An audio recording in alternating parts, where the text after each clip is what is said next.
Hi guys, and welcome back to Art Book Reviews. And today we're going to be looking at this little beauty, the Mojang Guide to Minecraft Dungeons. So this is pretty much hot off the press. It's been out a few days.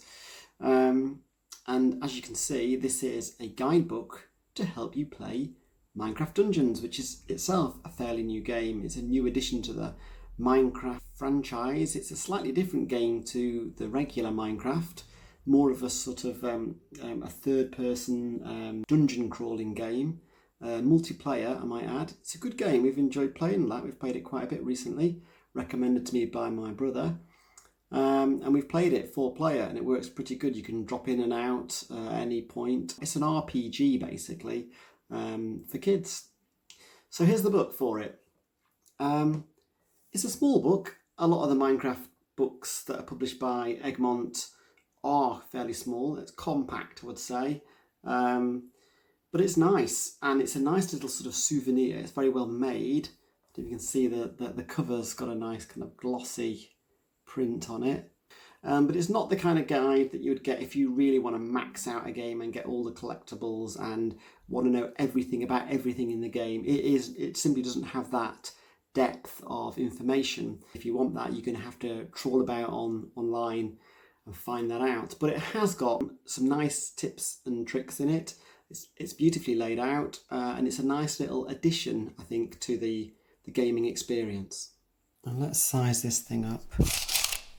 We are talking about 21.5 centimeters tall, 15.5 centimeters wide, and yeah, about a centimeter deep.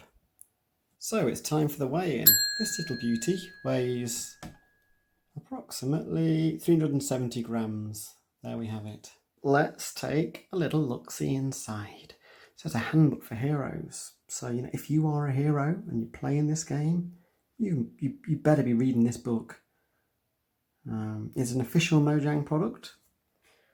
This is a nice little scene from Minecraft World.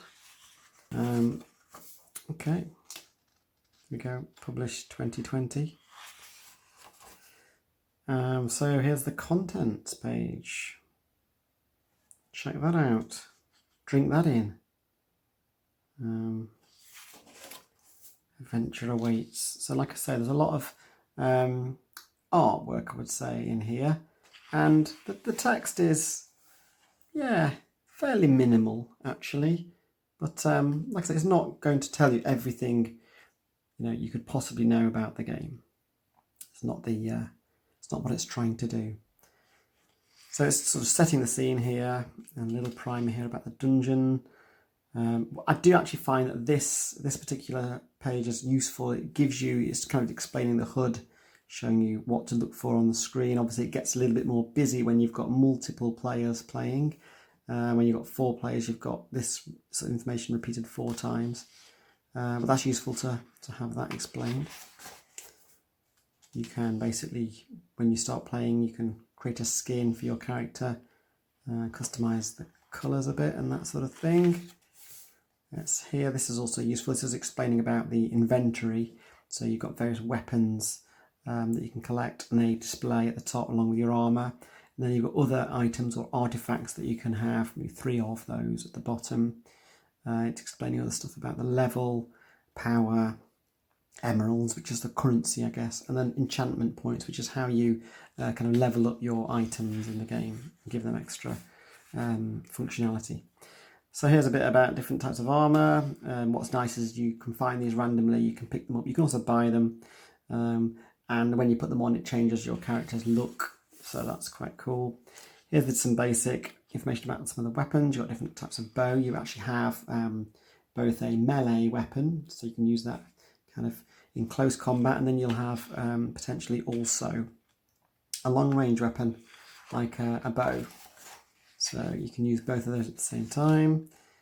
And different enemies will require you to attack them in a different way. There's bosses on this game at the end of each level.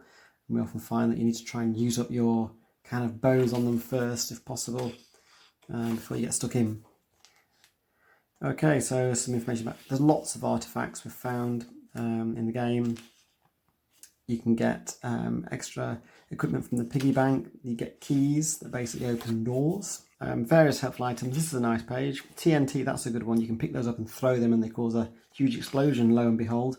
But used well, they can be really effective. If you misuse them, they can be really disappointing. So you've got various different places to explore. This is the camp from which you begin. And this is where you basically go and select different missions. You can trade at both the Wandering Trader and the Blacksmith. The Blacksmith specialises in weapons and armour, and the Wandering Trader is more about artefacts and other items.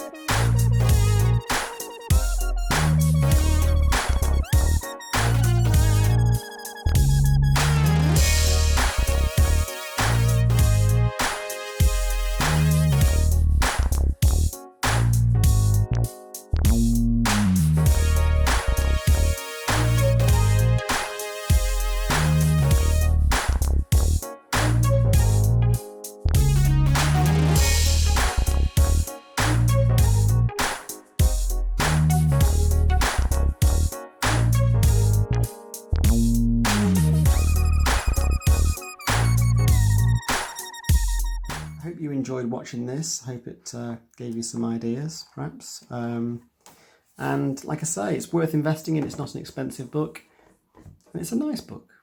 So thanks for watching. Please subscribe and like, and see you again.